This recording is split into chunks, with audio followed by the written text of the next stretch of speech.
Tandem nga pala, congrats natin ang bago pong hepe ng Philippine National Police. Aba. Magiging bagong hepe, Major General Nicolas Torre III. Sir, congratulations po sa inyo. At sinuportahan po yan ni PNP Chief Romel Marbil, yung kanya pong magiging kapalit tandem. Oo, at ang marching order po ni outgoing General Marbil Tandem, PNP Chief, kay General Torre, na ipagpatuloy po yung mga naumpisa ng reforma diyan po sa Philippine National Police. Hoy, good job ba? In fairness po sa stint nitong ni PNP Chief General Marbil, hindi siya extend tandem kung wala lang.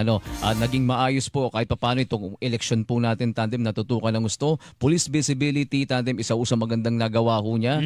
At syempre tandem, bukod ho rito, wala akong gaanong narinig ng mga human rights violation. In fairness naman tandem. Oo, at ang kagandahan din po kay outgoing PNP Chief General Marbil, ang binanggit niya, mas mahusay sa kanya si General Torre.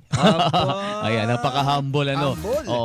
Maganda naman tandem kahit papaano. Maraming hindi naman matatapos ang paglilinisanin ng PNP, but at least tandem, yung sa liderato po ni PNP Chief Marbil. Sir, in fairness, ano sabi niya lagi, sa bagong Pilipinas, gusto ng pulis, ligtas ka. Tax naman. Ano kaya sasabihin naman ni General Torre tandem, ano?